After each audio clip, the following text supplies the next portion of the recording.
여러분의 삶에 성령 충만하십니까? 대답이 미적지근하시네요. 성령 충만하십니까? 예, 충만하신 것 같습니다. 저지난주였죠. 5월 28일 주일이 오순절 마가의 다락방 성령 강림의 역사를 기념하는 성령 강림절이었습니다. 그리고 지난 주일은 오신 성령님을 성부, 성자, 성령의 삼위일체의 한 분이라고 고백하는 삼위일체 주일로 저희가 지켰습니다. 오늘 제가 읽었던 본문 말씀을 비롯하여서 교회력을 따르는 많은 성경의 구절들이 시편과 또 구약, 신약에 있는 말씀들이 성령 강림에 대한 본문들을, 성령님에 대한 본문들을 제시해주고 있습니다. 이렇게 우리는 성령 강림 이후에 성령 충만해야 하는 시기에 살고 있습니다. 또 지금 우리 좋은교회는 어떻습니까? 계속해서 담임 목사님 청빙을 위해서 매일 정오 기도회로 또 목요 기도회로 기도에 전혀 힘쓰고 있고, 매일 새벽 기도, 수요 저녁 예배, 중보 기도회, 전도대회 모임 등 모든 예배와 모임에서도 이 일을 위해 기도에 힘쓰고 있습니다. 또한 속회 예배 때마다 담임 목사님 청빙을 위해서 열심히 기도하고 있다고 그렇게 듣고 있습니다. 너무나 당연하게도 우리가 이렇게 기도하는 모든 사역들은, 모든 일들은 성령 충만해야만 감당할 수 있는 사역인 것을 믿으시길 바랍니다. 그래서 더욱 감사한 거예요. 이 성령 강림절 기간에 하나님께서 우리 좋은 교회를 너무 사랑하시는 것 같습니다. 우리 좋은 교회로 하여금 오순절 마가의 다락방의 역사가 온전히 임하시는 하나님이신 것을 믿으시는 여러분 되시기 바랍니다.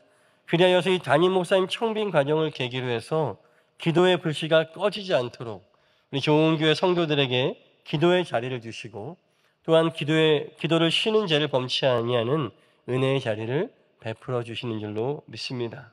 오늘 이 저녁도 뜨겁게 기도하시면서 우리 기도의 분량이 채워지고 또 영적으로 장성하시는 분량에 이르는 충만한 심령들, 성령 충만한 영혼들 되시는 우리 모두가 되시기를 한 번 더 주의 이름으로 축복합니다. 오늘 본문의 말씀의 문맥을 살펴보면 예수님께서 제자들의 발을 씻기신 후에 예수님과 최후의 만찬을 나누시고 이제 제자들에게 새 계명을 비롯한 마지막 가르침을 주시던 중 보내주실 성령에 대해서 약속하시고 성령의 일하심에 대해서 가르쳐 주시는 부분입니다. 우리 함께 읽었지만 다시 한번 25절의 말씀을 같이 읽겠습니다. 시작. 내가 너희와 함께 있는 동안에 나는 이 말을 너희에게 말하였다. 아멘. 25절 말씀에서 예수님께서 제자들에게 말씀하셨다는 이 말은 무엇이겠습니까? 문맥으로만 보자면 앞에 단락인 15절의 말씀일 겁니다.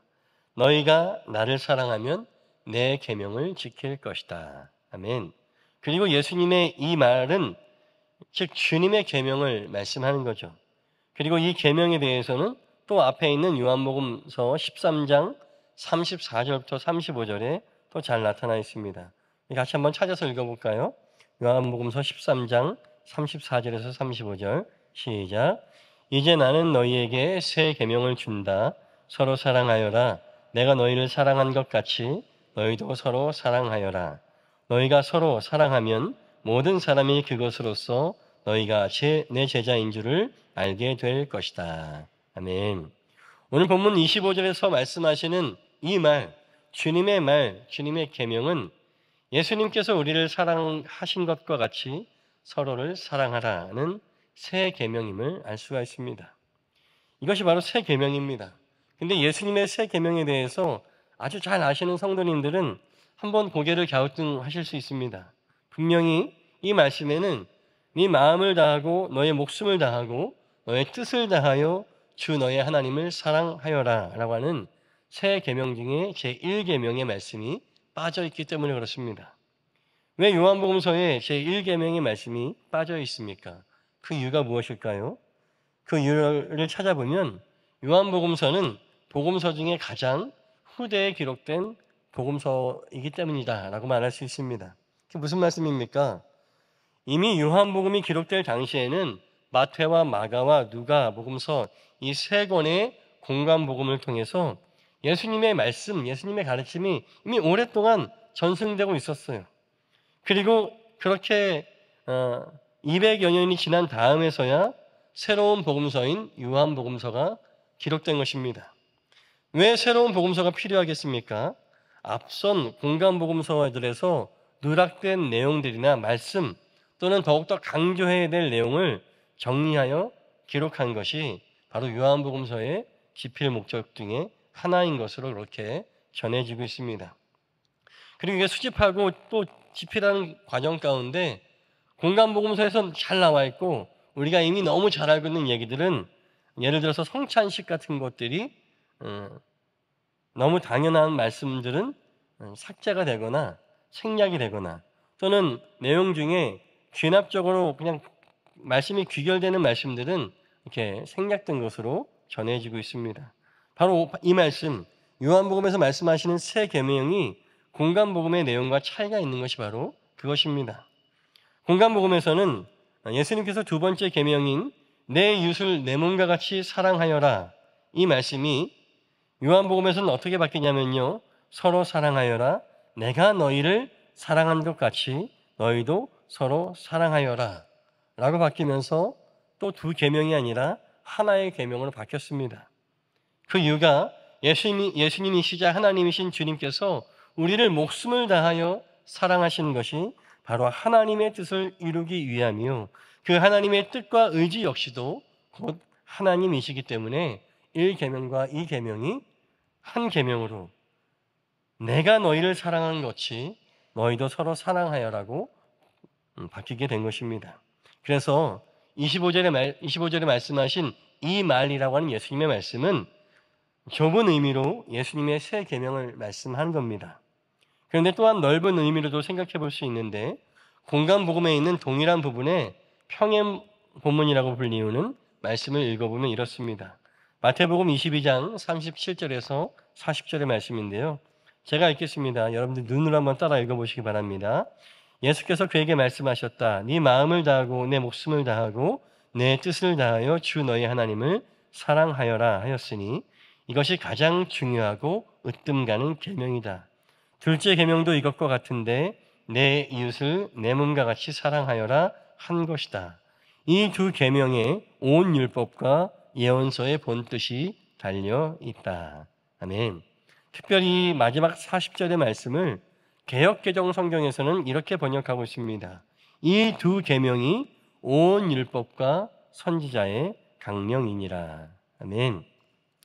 예수님께서 제자들에게 남기셨던 말씀, 이 말은 단순히 한 가지의 새 계명만을 말씀하는 것이 아니라 넓은 의미에서 방금 마태복음에 있던 말씀처럼 예수님께서 이 땅에 오셔서 제자들과 사람들에게 온 율법과 선지자의 예언들을 바른 의미로 풀어주시고 가르쳐주신 모든 가르침, 모든 말씀을 의미하는 것이기도 하다라고 하는 것입니다.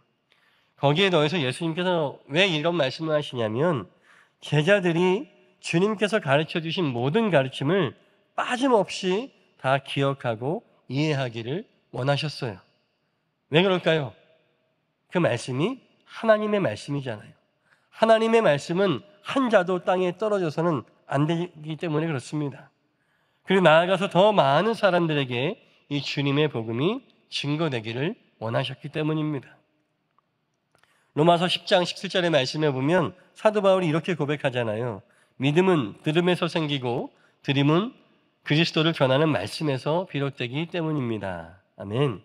예수님에 대한 믿음이 생기는 것, 하나님 아버지에 대한 믿음이 생기는 것은 복음을 들어야 하기 때문에 복음이 확장되어야 한다고 하는 것입니다. 그래서 예수님의 제자들이 주님의 가르침을 다 기억하고 또 나아가서 그것을 전하기를 원하셨던 것입니다. 그래서 주님은 제자들을 위해서 매우 특별한 선물을 준비하십니다. 바로 성령님을 보내주시겠다는 약속입니다. 우리 26절의 말씀을 같이 한번 읽어보겠습니다. 시작. 그러나 보혜사 곧 아버지께서 내 이름으로 보내실 성령께서 너희에게 모든 것을 가르쳐 주실 것이며 또 내가 너희에게 말한 모든 것을 생각나게 하실 것이다. 아멘. 자, 26절의 말씀을 조금 더 잘 이해하려면요, 때때로 신약 성경은 문맥이나 맥락에 따라서 역순으로 해석해야 의미가 더 분명해질 때가 있거든요. 이 말씀도 그런 것 같습니다. 그래서 제가 거꾸로 한번 읽어보겠습니다. 내가 너희에게 말한 모든 것을 생각나게 하시고 모든 것을 가르쳐 주시는 아버지께서 내 이름으로 보내시는 성령 곧 보혜사라고 읽어볼 수 있습니다. 예, 의미가 상통하니까 내용적으로는 큰 차이가 없습니다. 따라서 오늘 나누는 말씀은 이러한 순서로 이해하면 좋을 것 같습니다. 예수님께서 제자들에게 모든 가르침을 주시고 제자들이 그 말씀을 기억하고 전하기 위한 방편을 주셨는데 바로 보혜사 성령이라고 말씀하십니다. 조금 더 정확히 말씀드리면 말씀에 있는 그대로 하나님께서 예수님의 이름으로 보내시는 보혜사 성령이다라고 하시는 겁니다.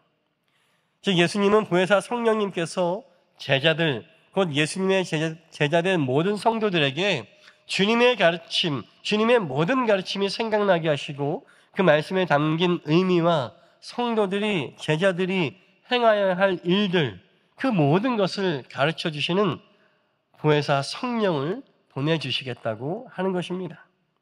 이것은 마치 예수님께서 이제 곧 십자가의 사역을 감당하시고 부활하시고 승천하시면서 제자들을 위해서 예수님의 모든 가르침과 하나님의 모든 의지와 뜻을 아는 좋은 가정교사를 붙여주시는 것과 마찬가지입니다. 그런데 여러분, 과연 그런 가정교사가 존재하겠습니까? 예수님의 모든 말씀, 하나님의 모든 의지와 뜻을 다 알고 가르쳐주는 가정교사, 그런 사람이 있을 수 있겠습니까? 없습니다. 사랑하는 여러분, 예수님의 모든 가르침과 그 속의 의미와 하나님의 모든 의지와 뜻을 아는 분은 오직 하나님 한 분뿐이라고 하는 것을 기억하시는 우리 모두가 되시기 바랍니다.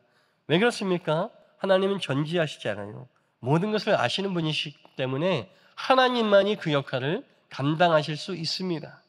그렇게 오늘 본문은 성령님이 삼위일체 하나님의 한 분이신 것을 증명하는 이 말씀은 아주 귀한 말씀 중에 한 말씀인 것을 기억하시길 소망합니다. 그렇기 때문에 우리는 예수님께서 주시겠다고 하는 그 성령을 받아야 돼요. 그냥 받는 것이 아니라 아주 충만하게 받아야 합니다. 오순절 마가의 다락방의 역사가 단지 2000년 전 사도들의, 우리 믿음의 선배들의 이야기, 옛날 이야기, 그랬다 카더라 라고 하는 그런 이야기가 아니라 오늘 이 시간 우리에게도 동일하게 일어나고 역사되는 우리의 삶의 일이, 성령 충만이 우리의 삶이 되어야 하는 줄을 믿으시는 우리 모두가 되시기를 간절히 소망합니다. 제가 이렇게 설교 시간에 성령 충만을 받으라고 말씀드리면 때때로 두려워하는 분들이 계세요. 사도행전 2장에 보면 성령 충만을 받은 성도들의 그 120명의 제자들의 모습들이 나오죠. 어떤 모습들이냐면 저희도 많이 봤습니다. 수련회나 부흥회 때 보던 그런 모습들과 비슷합니다. 성령 충만하면 어떻게 되죠? 방언을 하고 방방 뛰고 몸이 뜨거워지고 또 어떤 사람은 앞에서부터 뒤에까지 짜글짜글 구르고 다니고 있고 또 소리를 지르고 막 이렇게 기도를 하잖아요. 이렇게 이상한 행동을 하니까 나도 저렇게 좀 이상하게 되는 거 아닐까? 약간 미친 사람처럼 보일까 봐 성령 충만 받는 것을 두려워하는 분들이 종종 계십니다. 제가 청년 때 아주 기도를 열심히 하는 제 친구, 여자 청년이 있었어요. 얼마나 기도를 뜨겁게 하는지 정말 여자인데도 막 침이 막 튀면서 얼마나 열심히 기도하는지 몰라요. 근데 어느 날은 또 이렇게 집회 봤는데 아주 새초롬하게 예쁘게 입고 왔더라고요. 그날은 열심히 찬송도 안 하고 열심히 기도도 안 하는 겁니다. 제가 물어봤어요. 야, 너 왜 오늘 이렇게 열심히 안 해? 라고 했더니 가만히 있으라고. 오늘 좋아하는 애가 와가지고 열심히 기도하다가 흉한 모습 보일까 봐 못하겠다고 그러는 거예요. 그게 남 얘기인지 알았더니 그렇더라고요. 근데 여러분, 중요한 것을 알아야 돼요. 성령 충만에 있어서 앞서 말씀드린 이런 행동들은 물론 성령이 하시는 일이 맞지만 오직 그것만이 성령님이 하시는 일이 아니라고 하는 겁니다. 오히려 그러한 현상들은 성령님께서 충만히 임하실 때 나타나는 그런 일종의 현상이죠. 그리고 우리가 잘 알아야 될 것은 귀신들도 이런 것을 할 수 있습니다. 귀신들도 악한 방언을 하게 할 수 있고 귀신들도 방방 뛰게 할 수 있고 귀신도 그런 일을 할 수가 있습니다. 또 어떤 분들은 진짜 성령 충만을 받았지만 앞서 말씀드린 외적으로 보이는 현상이 나타나지 않는 분들도 있습니다. 여러분, 이 사실이 무엇을 의미합니까? 성령 충만에 나타나는 현상들은 말 그대로 현상입니다. 물론 성령님이 하시는 일이지만 성령님이 보다 본격적이고 실제적으로 하시는 성령의 주된 사역이나 본질적 사역은 아니라고 하는 거예요. 따로 있다고 하는 겁니다. 그것이 무엇입니까? 바로 저희가 방금 읽었던 26절의 말씀입니다. 성령의 여러 가지 본질적인 사역 중에 가장 중요한 사역은 바로 오늘 본문 26절의 말씀이라고 저는 그렇게 믿습니다. 무엇입니까? 주님의 말씀, 즉 예수 그리스도의 가르침이 생각나게 하시고 깨닫게 하시고 그 다음에 우리의 해야 할 바를 알게 하시고 가르쳐 주시고 깨닫게 하시는 것이 바로 성령의 주된 역사라고 하는 거예요. 이걸 받아야 되는 거지 방방 뛰고 짜글짜글 구르는 건 굳이 주시면 뭐 어쩔 수 없이 받아야 되겠지만 더 중요한 것은 이런 거라고 하는 거예요. 놀라운 사실은 성령님의 이 가르치시는 사역이 생각나게 하시는 사역을 통해서 기독교의 2000년의 역사 가운데 단 한순간도 하나님의 말씀은 부족함이 없었고 성경이 완전히 사라지고 기독교 신앙의 역사가 거의 끊어진 그러한 지역에서도 다시 믿음이 일어날 때 동일한 말씀이 회복되고 신앙이 이어지고 지금도 계속해서 놀라운 은혜들이 지속된다고 하는 사실을 기억하시기를 바랍니다. 또한 성경의 내용에 대한 보존율도 물론 성경에 여러 사본이 있게 가능한 부분도 있지만 그 내용과 해석이 2000년 전 초대교회와 오늘의 교회가 거의 차이가 없이 동일하다고 하는 거예요. 이것이 성령이 하시는 일입니다. 성령이 하나 되게 하시고 성령이 우리에게 말씀을 가르쳐 주시고 깨닫게 하는 역사가 그렇다라고 하는 거예요. 여러분, 우리가 고백하는 사도신경 아시죠? 제가 믿음의 길 인도할 때는 가끔 물어보거든요. 사도신경은 사도들이 아주 신경 써서 만든 고백이다 라고 얘기합니다. 정말 그럴까요? 사도신경의 전승을 살펴보면 초대교회 때 이제 교회의 신앙 고백이 필요한 거예요. 그래서 교회 지도자들이 각 사도들이 사역하는데 다 따라가서 뭐 우리 베드로 사도는, 야고보 사도는, 요한 사도는 어떤 고백을 하실까라고 이렇게 적어온 거예요. 그래서 비교를 해봤더니 놀랍게도 각각의 사도들이 미리 정한 것도 아닌데 각자의 자리에서 고백하는 신앙 고백들이 거의 차이가 없었다 그래요. 그래서 이것을 모아서 다듬은 것이 바로 사도신경입니다. 그러니까 정말 사도들이 신경 써서 만든 게 맞잖아요. 그죠? 한 분이시고 하나 되게 하시는 성령 하나님의 역사가 이렇게 우리에게 동일하게 하나님의 말씀을 알고 해석하게 하시는 역사가 있는 것입니다. 우리가 사용하는 교회력이라고 하는 그 매일매일 묵상하는 본문 역시도 누구로부터 시작되었는지 알 수가 없습니다. 하지만 전승에 의하면 교회의 공의회, 큰 교회의 회의 때 교회의 절기를 기억하며 매일의 묵상을 위한 말씀의 정리가 필요해서 각 지역의 감독들에게 그 지역에서 행하는 말씀 묵상의 내용을 가져오라고 했습니다. 아프리카와 소아시아, 유럽의 모든 교회들이 사용하는 묵상의 말씀들을 수집하였는데 놀라울 정도로 그 말씀들이 비슷하고 중복되는 말씀이 많았다고 하는 거예요. 그래서 그 말씀들이 오늘날까지 다듬어져서 내려오는 것입니다. 사랑하는 여러분, 이 역시도 성령 하나님의 동일하게 역사하시는 은혜, 말씀이 생각나고 말씀이 깨닫게 하시고 그 말씀대로 행하게 하시는 역사인 것을 믿으시는 이 밤 되시길 간절히 소망합니다. 그래서 우리가 성령 충만을 받아야 되는 것입니다. 우리가 방언받기 위해서, 몸이 뜨거워지기 위해서, 방방 뛰기 위해서 받는 것이 아니라 우리가 읽고 묵상하는 하나님의 말씀이 더 잘 생각나고 하나님께서 우리에게 직접 가르쳐 주시기 위해서 우리에게는 성령 충만이 필요한 겁니다. 성령님이 우리 안에 하나님의 말씀이 굳건하고 견고하게 세워지게 하시기 때문입니다. 믿음이 약하여진 자에게는 그리스도의 말씀을 듣게 하시고 또 들음으로 말미암아 믿음이 채워지고 강건하게 하시고 또한 갈 길을 몰라 헤매는 자들에게는 길을 알려주시고 하나님의 비전과 소망을 채워주시는 분이 바로 성령님이시기 때문입니다. 그러므로 사랑하는 여러분, 오늘 이 저녁에 우리 모두 성령 충만을 받으시기를 간절히 소망합니다. 성령 충만한 교회가, 그 성도가 바로 하나님께서 찾고 부르시는 교회, 성도인 것을 깨닫기를 간절히 소망합니다. 여러분, 이 땅에 가장 위험한 교회가 어떤 교회인지 아세요? 성령 충만하지 않은 교회입니다. 성령이 충만하지 않다는 것은 주님의 말씀을 깨닫지 못하고 주님의 말씀이 들리지 않는다는 이야기고 곧 믿음이 연약하여진다는 뜻입니다. 이 틈을 타서 하나님의 말씀이 아니라 사람의 말, 사람의 의지가 틈타고 우리의 연약한 믿음에 세상의 논리와 세상의 가치가 틈타는 것입니다. 사탄이 우는 사자와 같이 이렇게 믿음이 흔들리는 자들을 집어삼키려고 틈을 노리고 있다는 것을 우리가 결코 잊지 않으시는 우리 모두가 되시길 간절히 소망합니다. 성령 충만하여서 우리 안에 말씀이 충만하게 되어야 합니다. 제가 때때로 제가 맡고 있는 어와나 아이들, 제가 말씀 전하러 가는데요, 우리가 아동부 예배를 드릴 때도 우리 어와나 출신 아이들이 얼마나 말씀을 잘 외우는지 몰라요. 성경 퀴즈 대회를 하면 절반 이상은 다 어와나 아이들이 나가게 됩니다. 너무나 자랑스럽습니다. 어린 시절부터 그 입술에 그 마음 가운데 하나님의 말씀을 품는 그 아이들을 성령 충만의 역사로 하나님께서 위대한 일꾼으로 세워주실 줄로 믿습니다. 그런데요, 성령 충만을 받음에 있어서 주의할 것이 있습니다. 바로 우리가 받아야 될 보혜사는 아까 말씀에 있는 것처럼 정확하게 하나님께서 예수님의 이름으로 보내시는 보혜사 성령님인 것을 잊지 않아야 돼요. 오직 보혜사 성령님, 그분만이 성경의 결정적인 해석자이시고 우리에게 모든 걸 가르쳐 주시는 성령님이고 하나님이십니다. 그런데요, 때때로 신천지와 같은 이단의 교주들은 자기가 보혜사라고 얘기합니다. 열받죠? 보혜사 성령님 따로 있는데 지들이 보혜사래요.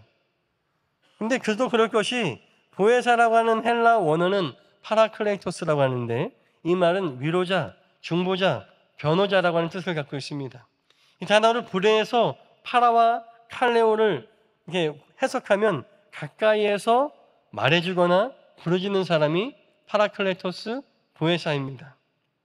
이 파라클레토스의 의미만을 생각하면 우리 가까이에서 나를 위해서 중보해주는 사람, 변호해주는 사람, 위로하는 사람 모두 보혜사라고 말할 수 있어요. 그래서 이단의 교주들이 우리가 잘 모르니까 뭔가 있는 것처럼 자기를 보혜사라고 이야기하는 겁니다. 말도 안 되는 말장난을 하고 있는 거죠. 그러니까 우리가 거기에 열받을 필요가 전혀 없습니다. 우리에게 필요한 보혜사는 하나님께서 예수 그리스도의 이름으로 보내시는 보혜사 성령 하나님인 것을 다시 한번 깨닫는 우리 모두가 되시길 간절히 소원합니다. 이것을 구별할 수 있어야 돼요. 오직 보혜사 성령님, 성령 하나님의 통해서 말씀하신 그 예수 그리스도의 가르침을 정확히 생각나시게 하시고 하나님의 뜻과 의지를 정확하게 성령 하나님만 가르쳐 줄 수 있다고 하는 것입니다. 왜 그렇습니까? 앞서 말씀드린 것처럼 그분이 바로 성령님도 하나님이시잖아요. 그러니까 말씀 되신 예수님의 모든 뜻을 알고 계시고 성부 하나님 되신 하나님의 모든 뜻과 의지를 분명히 이해하시는 분이 오직 하나님 한 분이시라고 하는 겁니다. 그러니 우리는 그냥 보혜사 말고요, 보혜사 성령 하나님께 말씀을 깨닫고 말씀을 구하시는 우리 모두가 되시길 간절히 소원합니다. 그런 의미에서 성령 강림절 기간인 이 시기에 특별히 성부, 성자, 성령 삼일체 하나님에 대한 우리의 고백과 확신을 바로 깨닫고 세우는 것이 매우 중요합니다.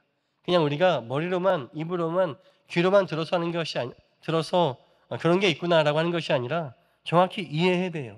그렇지 않다면 기독교 신앙 2000년 동안 이어온 신앙의 전통과 3800년 아니 그 이상부터 이어오는 성경의 모든 말씀이 전부 거짓말이 되어버리기 때문에 그렇습니다. 사랑하는 여러분, 삼위일체주일의 여정을 마무리하는 오늘 수요 저녁에 다시 한번 성령 하나님의 일하심을 깨닫고 이 성령 하나님을 그리스도 예수의 이름으로 보내주시는 아버지 하나님의 은혜에 감사하는 이 저녁 되시기를 주의 이름으로 간절히 축복합니다. 우리 마지막으로 27절의 말씀을 같이 읽겠습니다. 시작. 나는 평화를 너희에게 남겨준다. 나는 내 평화를 너희에게 준다. 내가 너희에게 주는 평화는 세상이 주는 것과 같지 않다. 너희는 마음에 근심하지 말고 두려워하지도 말아라. 아멘. 제가 이 구절을 읽을 때마다 생각나는 찬양이 있어요. 평안을 너에게 주노라 라고 하는 오늘 27절의 말씀으로 지어진 찬양입니다. 아시는 분 한번 같이 찬양해 볼까요? 평안을 너에게 주노라. 세상이 줄 수 없는 세상이 알 수도 없는 평안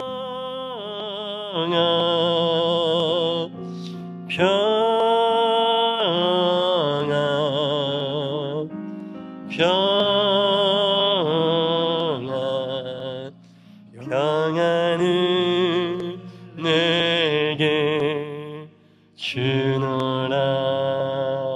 아멘. 주님의 평안 함께 하시기 바랍니다. 이렇게 주님께서 주시는 평안은 말씀과 같이 그 어느 것과도 비교할 수 없고 세상이 결코 줄 수 없는, 알 수도 없는, 세상이 알 수도 없는 그런 평안인 것을 믿으시기 바랍니다. 우리 교회 자랑이 있죠. 좋은 카페에 딱 들어가면, 좋은 카페 문을 열고 딱 들어가면 왼쪽 벽에 히브리어가 써진 액자가 있습니다. 거기에 혹시 뭐라고 쓰여 있는지 아십니까? 아시는 분 계세요? 오늘 제가 알려드릴 테니까 앞으로는 아는 척 하시기 바랍니다. 거기 딱 들어가면 야훼 샬롬 또는 아도나이 샬롬이라고 읽게 되는 여호와 샬롬이 써 있습니다. 따라해 보실까요? 여호와 샬롬. 이제 좋은 카페 들어가시면 여호와 샬롬이네. 자연스럽게 읽으시면 되겠습니다. 맞습니다. 오늘 본문과 같이 예수님께서 이제 성령을 보내시겠다고 약속하셨는데 사실 그보다 더 중요한 말씀은 내가 너희에게 평화를 남겨주겠다라고 하시는 이 평화가 굉장히 중요합니다. 이것은 세상이 이야기하는 평화, 세상 기준에 맞춘 평화가 아니라 하나님께서 이루시고 하나님께서만 주실 수 있는 평화, 곧 여호와 샬롬의 평화라고 하는 거예요. 유대인들에게 있어서 샬롬의 정확한 의미는 이것입니다.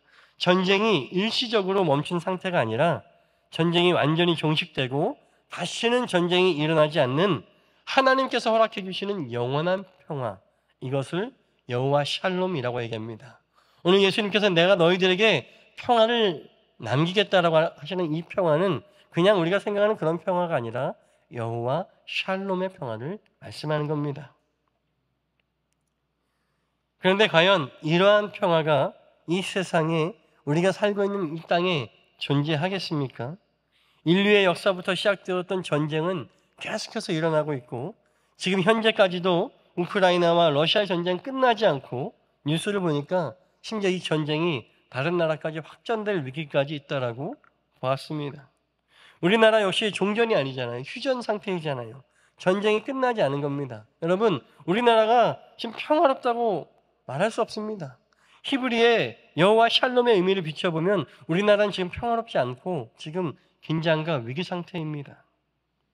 이렇게 죄가 만연하고 전쟁이 여전한 이 세상에서 우리는 과연 진정한 평화를 누릴 수 있겠습니까? 아니요, 결코 누릴 수 없습니다. 의미적으로 이 여호와 샬롬의 평화는 오직 하나님의 나라가 이 땅에 임하실 때만 우리가 누릴 수 있는 평화라고 하는 거예요. 하나님께서 그분의 뜻과 의지로 모든 것을 다스리시는, 이루시는 그 하나님의 통치가 실현되는 그 나라에 임하시는 것이 여호와 샬롬의 평화입니다. 그런데 이 평화를 오늘 본문 27절의 말씀에서는 제자들에게 주님이 남겨주셨다라고 얘기하는 겁니다. 나아가서 우리들에게, 우리 성도들에게도 이 평화를 남겨주신 것입니다. 사랑하는 여러분, 때때로 우리는 오늘 본문의 말씀을 이야기할 때에 성령 강림과 성령의 일하심의 역사에 매료되어서 말씀과 같이 보내실 성령 전에 주님께서 남겨주신 평화의 위대함을 간과할 때가 있습니다. 그러나 오늘 본문의 말씀 중에 이 평화야말로, 여호와 샬롬이야말로 예수 그리스도의 사역의 완성이요 기독교 신앙의 최종 목적지를 뜻하는 말씀인 것을 깨닫는 우리 모두가 되시기 바랍니다. 저는 오늘 이 말씀을 계속 묵상하면서 머리 가운데 여러 가지 질문을 떠올렸어요. 이 위대한 평화는 과연 어떤 것일까? 왜 주님께서는 성령 먼저 주시지 성령은 나중에 주시겠다고 하고 평화를 먼저 남겨주셨을까? 이 평화가 무엇이기에 우리 마음에 근심도 두려움도 갖지 말라고 하셨을까? 오순절 마가의 다락방 전에는 성령께서 이미 아예 오시지 않은 건가? 라고 하는 질문들이 저의 마음을 어지럽게 하고 있는데요.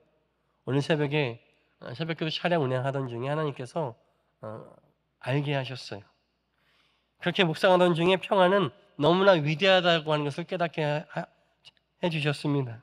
평화는 무엇입니까?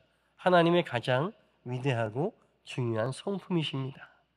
곧 삼위일체 하나님의 성품이시자 성령님의 성품이시라고 하는 것을 깨닫게 해주셨어요. 그 이유는 하나님께서 우리의 형상을 하나님의 형상을 따라 지어주셨고 우리 안에도 역시 하나님 닮은 성품, 평화의 그 씨앗을 준비해 주셨습니다. 그리고 하나님의 말씀을, 예수님의 가르침을 들을 때마다 우리의 믿음은 자라고 하나님의 성품이, 하나님의 평화가 우리 삶 가운데 드러나게 하신다라고 하는 겁니다. 그렇기 때문에 예수님은 성령님의 성품이신 평화를 우리에게 남겨둔다고, 너에게 심어주신다고 말씀하는 겁니다. 우리로 하여금 평화로 대변되어지는 참 하나님의 나라를 소망하게 하시고 제자들과 성도들 삶에 주님의 말씀으로 통치되는, 그래야 여호와 샬롬을 누리는 하나님의 참된 나라가 임하시게 하셨다고 하는 것입니다. 그러한 이유로 죄악된 이 세상 안에서도 우리는 하나님의 말씀으로 사는 성도들은 이 여호와의 샬롬의 평화를 누릴 수 있는 것을 깨닫는 우리 모두가 되시길 간절히 소망합니다. 그리고 이 평화를 보내어 주실 보혜사 성령님의 충만히 임하시는 역사가, 그 씨앗으로 남겨두신, 아니 우리 마음에 심어주신 그 평화가 이루어진다고 하는 것을 깨닫는 오늘 이 저녁 되시기를 간절히 축복합니다. 주님께서 남겨주실 여호와 샬롬의 이 평화를 이루기 위해서는 우리 삶 가운데 하나님의 말씀이 선포되고 실천되게 해야 됩니다. 그렇기 위해서는 주님의 말씀을 들어야 하고 깨달아야 됩니다. 또한 그렇기 위해서는 모든 것을 가르쳐 주실 보혜사 성령 하나님이 우리에게 반드시 필요합니다. 무슨 얘기입니까? 제가 앞서서 성령 충만의 얘기를 잔뜩 하다가 갑자기 평화의 얘기를 뒤바꾼 것이 아니라, 우리가 진정 여호와 샬롬의 평화를 누리고자 한다면 성령 충만이 필수 불가결하다는 얘기입니다. 하나님의 말씀이 깨달아지고 그 하나님의 말씀이 우리 가운데 선포되어지고 그 말씀으로 살아가는 하나님의 나라가 우리의 삶 가운데 선포되어져야 우리의 삶 가운데 진정한 여호와 샬롬이 선포될 수 있는 거 아니겠습니까? 성도 여러분, 평화는 거저 이루어지는 것이 아니라 성령의 충만함이 있을 때 이루어지는 것임을 깨닫는 우리 모두가 되시길 간절히 소망합니다. 그래서 우리가 성령 충만의 역사를 간절히 사모해야 되는 것입니다. 말씀을 생각나게 하시고 깨닫게 하시는 보혜사 성령님이 오셔야 우리 좋은 교회 가운데, 나의 삶의 모든 지경 가운데 하나님의 주시는 참된 평화, 우리 신남성교회가 열심히 찬양했던 그 참된 평화가 우리에게 임하시는 것을 깨닫는 우리 모두가 되시길 간절히 소망합니다. 이제 말씀을 정리하겠습니다. 성령 충만과 평화는 떨어져 있는 것이 아닙니다. 참된 평화를 누리기 위해서는 우리의 삶을 다스려 주실 말씀이 필요하고, 이 말씀이 우리 삶 가운데 바르게 세워지고 다스려지기 위해서는 말씀이 생각나게 하시고 깨닫게 가르쳐 주실 선생님이신 하나님께서 예수 그리스도의 이름으로 보내시는 보혜사 성령 하나님의 충만이 반드시 필요합니다.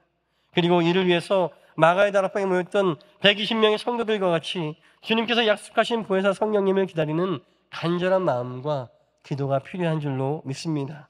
이 삼박자가 맞을 때 비로소 우리 삶 가운데, 우리 좋은 교회 가운데 하나님의 나라가 임하시고 우리로 하나 되게 하시는 그 주님의 말씀이 선포되고, 그 말씀이 우리를 다스리시고 분열도, 분쟁과 다툼, 전쟁이 없는 참 평화가 우리 가운데 이루어지는 줄로 믿습니다.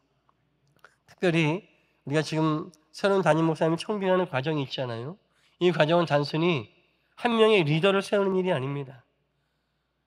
하나님의 마음에 합한 담임 목사님을 통하여서 하나님의 말씀이 대언되어지고 성령의 역사가 일어나고 분열된 교회와 성도들의 갈등이 메워지는 참 평화가 이루어지는 나라가, 이루어지는 그 하나님의 나라가 세워지는 과정이 바로 담임 목사님을 청빙하는 이 과정입니다.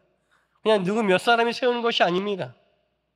하나님의 마음을 품고 바르고 지혜롭게 이루어지는 이 담임 목사님 청빙 과정의 모든 순서가 청빙위원 몇 분의 일이 아니라 우리 모든 성도들이 함께 기도하며 마음을 모아야 하는 일인 것을 깨닫는 우리 모두가 되시기를 간절히 소망합니다. 그리하여야 우리 좋은 교회에 하나님의 나라가 오시고 하나님의 참 평화가 이루어지는 것을 깨닫기를 간절히 소망합니다. 사랑하는 여러분, 이 평화가 성품을 넘어 곧 하나님이시고 성령의 충만함이 곧 하나님의 놀라운 평화이시고 하나님 나라의 성취인 것을 깨닫고 간절히 기도하시는 이 저녁 되시길 간절히 축원드립니다. 아멘.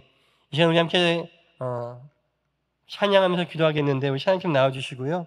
함께 주는 평화 이 찬양 부르시면서 우리 좋은 교회와 성도님의 삶 가운데 임하실 여호와 샬롬의 평화와 성령의 충만, 하나님의 나라의 임하심과 성취를 위해서 간절히 기도했으면 좋겠습니다.